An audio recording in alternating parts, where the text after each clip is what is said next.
কীর্তিমান লেখক হুমায়ুন আজাদের ফুলের গন্ধে ঘুম আসে না এক অসাধারণ সুরেলা কিশোর গ্রন্থ। বইটি পড়ার পর ফুলের আকুল গন্ধে সত্যি সত্যি ঘুম ভেঙে চোখের পাতা জেগে ওঠে। পুষ্পসুরভির কি মোহ, কি মায়া! আহা! ফুলের সুবাসে কলকল করে জেগে ওঠে বুকের গভীরে ঘুমিয়ে থাকা শৈশব, প্রিয়তম কিশোরবেলা। পাঠকের সুগভীর বোধ হীরের মতো দ্যুতিময় হয়ে ওঠে হুমায়ুন আজাদের লেখায়। ফুলের গন্ধে ঘুম আসে না গ্রন্থটি পাঠ করার পর এ এক মনোময় কিশোর আলাপন, অসাধারণ মনুষ্কানু কথার গান। বইটি পড়ার পর শৈশব কৈশোরের সোনালি দিনগুলো এসে হাজির হবে স্মৃতির দরজা জানলা টপকে একেবারে হৃদ অলিন্দে। বিমোহিত মন আর চোখ বলবে, আহা আহা গো, কি সুন্দর, কি অপরূপ গ্রামে কাটানো ছেলেবেলা। শৈশবের স্মৃতিপাঠ শেষে হৃদয় ছুট লাগাতে চাইবে ধ্রুবতারার মতো রঙিন মাছরাঙা দেখতে, গ্রামের সবুজ নীল ধূসর মেঘমালার জন্য। শুধু কি তাই, মন আকুলি বিকুলি করবে আশ্বিনের সাদা মাখন জ্যোৎস্নায় স্নান করতে, ওষ মাখা ধান, সবুজ ঘাস, হলদে কুমড়ো ফুলের দুলুনি দেখতে। আমাকেও নিয়ে চলো রূপকথার চেয়েও আলোকিত রূপজ সেই শ্যামল গ্রামের লালিত শৈশবে।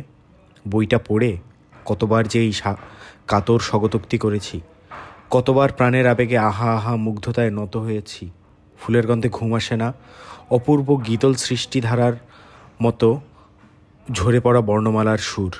বইটা সব বয়সীদের মধ্যেই গ্রামীণ জীবনের জন্য আপন টান আর ভালোবাসা তৈরি করবে, এই কথা তিন সত্যি করে বলা যায়।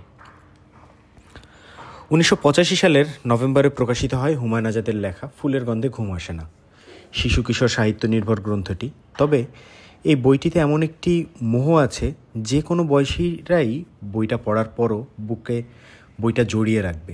পাঠমুগ্ধ ঠোঁট বিড়বিড় করতে থাকবে নীলকণ্ঠ পাখির রং দুঃখে রাড়িখাল রাড়িখাল, আমি কত ডাক পারি তুমি কেন হুময়ের দেও না। লেখকের প্রিয়তম গ্রাম রাড়িখালের যে রূপজ বর্ণনা আছে, এক কথায় তা অসাধারণ। এটি হুমায়ুন আজাদের শৈশব স্মৃতির একটি হীরকখণ্ড।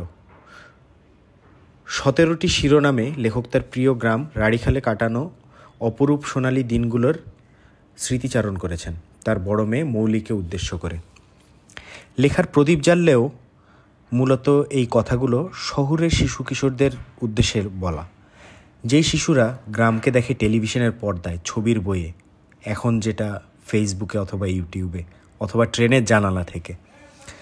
তারা গ্রাম চেনে না, বোঝে না গ্রামের মায়াবী আদর সোহাগ, নেয়নি গ্রামের মখমলের মতো সবুজ ঘাসের মাঠে শুয়ে থাকার নিবিড় স্নেহ স্পর্শ। এই লেখা তাদের গ্রামে যেতে প্রাণিত করবে।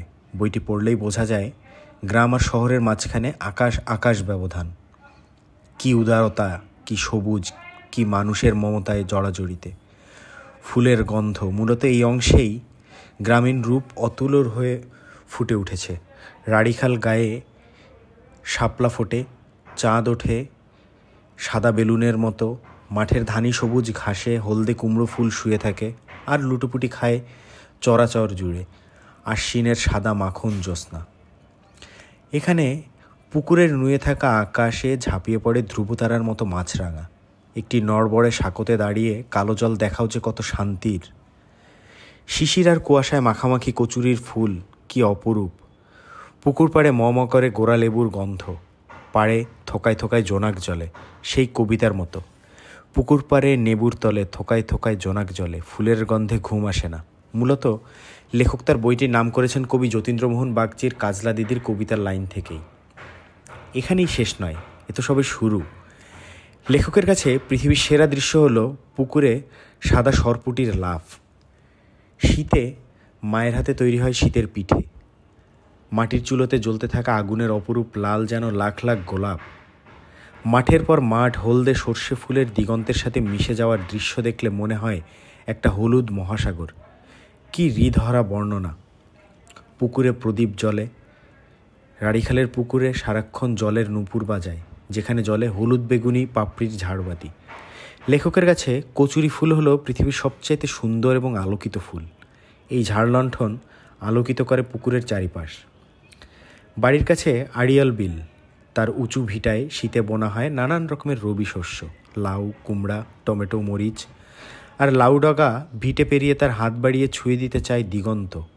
চঞ্চল সুদূর পিয়াসী স্বপ্নে বিভোর যেন সে। কি মনোময় ভাষার কারুকাজ। খেজুর ডালে সাদা বেলুন, মেলা থেকে কেনা বেলুনগুলো লাল নীল হলদে সবুজ সাদা। প্রিয় বেলুনগুলো একটা একটা করে হাতছাড়া হয়ে গেলেও সন্ধ্যা তবুও মধুময় থাকে। পৌষ মাসে কড়াইয়ে জাল দেওয়া হয় খেজুরের রস। একসময় ছোট ছেলেটার চোখ আবিষ্কার করে তার হারিয়ে যাওয়া সাদা বেলুনটা আটকে আছে খেজুরের ডালে। সাদা বেলুনের সাথে সাথে কিশোরের চোখে মুগ্ধ হয়ে ধরা দেয় আকাশের গোল চাঁদ। তার নবীন দৃষ্টিতে চন্দ্র নানা ঢঙের উপময়। কখনো সে চাঁদ রসে ভেজানো পিঠের মতো, কখনো আয়নার ফুলের মতো সুন্দর। দুই ভাই এই পর্বে ফুল পাখি নয়, বলা হয়েছে নিতান্তই সহজ সরল মানুষের গল্প। দুই ভাইয়ের কথা, যাদের সারল্য তাকে আকৃষ্ট করেছিল। আসলে লেখক এখানে সাদা মনের মানুষদের সৌন্দর্য তুলে ধরেছেন। সম্পদ বা চাটুকারিতায় মানুষ কখনো সত্যিকারের মানুষ হয় না। অন্যকে জয় করতে লাগে মনা আর বারেকের মতো সহজ সরল সাদা অন্তরের মানুষ। যেদিন পুকুরে মানুষ নামে শিরোনাম দেখেই বোঝা যায় এটি পুকুরে মাছ ধরার দৃশ্যের বর্ণনা। কত রকমের মাছ আর মাছ ধরার সামগ্রী, খৈল্লা মাছ, রুই, বোয়াল, সরপুঁটি, আইড়, নলা, শিং, মাগুর, ট্যাংরা, বাইন, শোল, গজার। আর এসব মাছ ধরার জন্য কত কত আয়োজন। জাল লাগে, পোলো লাগে, ট্যাটা লাগে, পেনি লাগে। মৎস্য মারা উৎসবে মাথার উপর চঞ্চল হয়ে ওড়ে চিল। মাছ ধরা শেষে টলটলে পুকুরটাকে বিষণ্ণ আর ঘোলা লাগে। নুপুরের মতো ঝুমঝুম শব্দ করা পুকুরটা যেন অভিমানে নিথর হয়ে যায়। জল কলকল শব্দ করে না। লেখকের কাছে শহরকে অনেকটা ঘোলা পুকুরের মতো প্রাণহীন মনে হয়। টিনের চালে বৃষ্টি। এই শহরে লেখকের শ্রান্ত চোখের পাতায় ঘুম আসে না। মা নেই, নেই তার ছড়া কাটা, কী করে ঘুম আসবে? তখন কল্পনায় টিনের চালে বৃষ্টি নামান তিনি, সেই শৈশবের ফেলে আসা রাতগুলোর মতো। পৃথিবীর সবচেয়ে মধুর মূর্ছনা আর ঐকতান বেজে চলে কল্পনা আরোপিত বৃষ্টিতে। গ্রাম মানেই ঘুম, আর শহর মানে ঘুম না আসার অসহ্য প্রলম্বিত রাত্রি। খেজুর পাতার ঘোড়া। শৈশব মানেই তো খালি খেলা আর খেলা। এখন শহরের শিশুদের কত রকমের খেলনা। সেই সময় গায়ে খেলার সাথী ছিল অনেক, কিন্তু খেলার জিনিস পাওয়া সহজ ছিল না। তাতে কি, খেলার আনন্দে তো আর বাধা পড়তো না। বাড়িতে বানানো খেলনাগুলোতেই রঙিন হয়ে উঠত তাদের শৈশব। হাতে বানানো পুতুল, পাতার বাঁশি ছিল খেলার সামগ্রী। তবে খেজুর পাতার ডাল দিয়ে বানানো দুলদুল ঘোড়ায় চড়ে কিশোর রাজপুত্র দিব্যি পাড়ি দিত 7 সমুদ্র 13 নদী। শুধু কি খেজুর গাছের ঘোড়ায় চড়ার আনন্দ? গড়িয়ে নামা খেজুরের রসও মধুময় করেছে শৈশবকে। মধুর মতো ভাত। গ্রাম যে সবার জন্য ধন ও ধান্যের নিশ্চিত আয়োজন করে রাখত তাও নয়। গ্রামেও অভাব আছে। যারা রোজ পেট ভরে খাবার পায় তাদের অভাব নেই, তারা ভাতের স্বাদটা বোঝে না। ভাতের আসল স্বাদ বোঝে রাড়িখালের 3 বেলা ভাত খেতে না পারা মতলব। ক্ষুধাকাতর মতলা এক মুঠো ভাতের জন্য মুখিয়ে থাকতো। তার কাছে ভাত মনে হতো মধুর মতো। আর পৃথিবীতে সবচেয়ে সুন্দর গন্ধ হলো ভাতের গন্ধ। কি সরল উপমায় লেখক ভাতের অপরিহার্যতা বুঝিয়েছেন। পদ্মার রূপলি শস্য। মাছের রাজা ইলিশ, তা কে না জানে। সব বাঙালির প্রিয় মাছ ইলিশ। কিন্তু ইলিশ ধরার বিমল আনন্দঘন অভিজ্ঞতা আছে কয়জনের? ইলিশ ধরার সূক্ষ্মাতিসূক্ষ্ম বর্ণনায় নিপুণ মুন্সিয়ানা ফুটে উঠেছে। মাঝ পদ্মায় কুবের ও গণেশের, মানিক বন্দ্যোপাধ্যায়ের উপন্যাস পদ্মা নদীর মাঝির রেফারেন্স এখানে। ইলিশ মাছ ধরার চেয়েও বাদশাদা ও কিশোরের ইলিশ শিকারের বর্ণনা আরও নিপুণ, আরও ডিটেইল। ইলিশের স্বাদ কেন এত বেশি তার একটা চমৎকার মিথও আছে এখানে। বিলের ধারে প্যারিস শহর।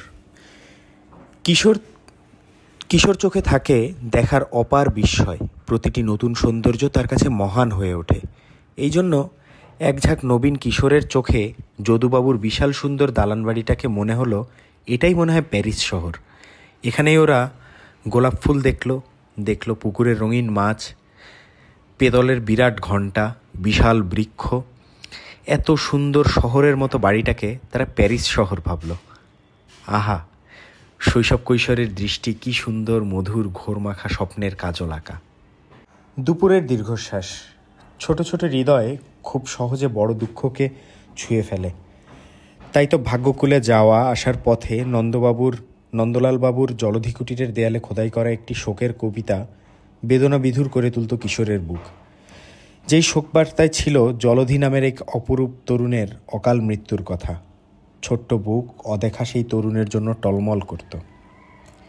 মেলা মেলা মেলা, মেলা মানেই বাঁশি বেজে ওঠা, মেলা মানে উৎসব, বেসুমার আনন্দে ডেবে যাওয়া।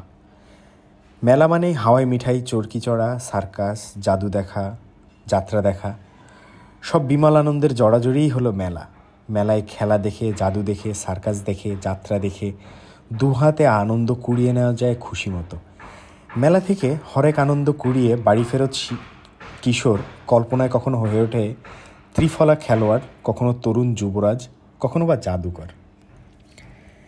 সুখ আর শোকের কবিতা। কিশোর হৃদয় কুসুম কোমল। কবিতার নীল বেদনায় শিশুমন কেঁদে উঠত। কাজলা দিদি আর ছিন্নমুকুল কবিতা দুটো আমরণ তার বুকে কষ্ট জলের দাগ হয়ে থাকে।